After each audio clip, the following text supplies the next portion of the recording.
મેં એ ટ્રેન્ડને પારખવાનો શરૂ કર્યો કે લોકોનું ધ્યાન નથી રહ્યું હવે વાતમાં. પહેલાં હું જે વાત 45 સેકન્ડમાં કહી શકતો હતો એ વાત હવે હું 2 મિનિટમાં પણ કહું છું તો એ પહોંચતી નથી. બીજું, attentive viewing, attentive listening, appointment listening, આ જે હેબિટ હતી એ હેબિટ ઘટી છે. અપોઇન્ટમેન્ટ લિસનિંગ એટલે કેવું કે ભાઈ તમે નિશ્ચિત સમયે તમને એમ હોય કે આ સમયે હું ધ્વનિતને સાંભળું, આ સમયે હું ધ્વનિતને છોડો, આ સમયે હું રેડિયો સાંભળું, રાઈટ, એ હેબિટ શિફ્ટ થતી હતી. ત્રીજું જે થયું એ કે ભાઈ રેડિયોનું હાર્ડવેર એ બજારમાંથી ગાયબ થવા લાગ્યું. આ વાતને છે ને કોઈએ ધ્યાનથી જોઈ નથી. જો આ વાતને ખરેખર કોઈ ધ્યાનથી જોઈ ચૂક્યું હોત તો કદાચ હજી પણ જે પરિસ્થિતિ છે એ પરિસ્થિતિ ના આવી હોત. સો ટ્રુ.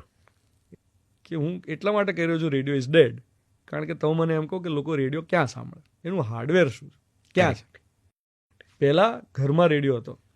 તમને પણ આઈ એમ શ્યોર કે નૈશદ તમારા કેટલા બધા લિસનર્સ એવા રહ્યા છે કે જેમણે તમને ખૂબ ચાહ્યા હોય, તો એમના પ્રેમની અભિવ્યક્તિ એ જ્યારે કરતા હોય ત્યારે તમને એમ કહેતા હશે કે તમે અમારા ઘરના આ ખૂણામાં રહો છો. કોઈ પણ રેડિયો જોકી માટે છે ને આ બહુ મહત્વનું કોમ્પ્લિમેન્ટ છે કે જ્યારે એને એવું કહેવામાં આવે કે કોઈ લિસનરના ઘરમાં રેડિયોનું સ્થાન ક્યાં છે. બરાબર છે. અને એમાંય રેડિયો જોકી રહે છે. બરાબર છે. એટલે હું મજાકમાં એવું કહેતો કે ઘણા લોકો મને આવીને એવું કહે છે કે તમે અમારા બાથરૂમ જોકી છો એમ.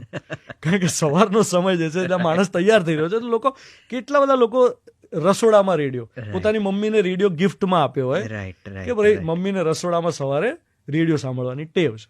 ઇનફેક્ટ મોબાઈલમાં જ્યારે એ નહોતું ત્યારે પેલા 6 સ્ટેશન્સ ટ્યુન કરવા અને એક આખી મોબાઈલની નવી જનરેશન જ્યારે અપગ્રેડ થયા ત્યારે કે એમાં રેડિયો FM બિલ્ટ હોવું જોઈએ, નહીતર મારે ફોન નથી ખરીદવો ફોન. હવે મને કહો ફોનમાં ક્યાં છે રેડિયો? કેટલા સ્માર્ટફોન્સમાં FM રેડિયો આવે છે. તો જે લોકો માધ્યમ ચલાવે છે એ લોકોએ આ બાબતે સજાગ રહેવું જોઈતું હતું.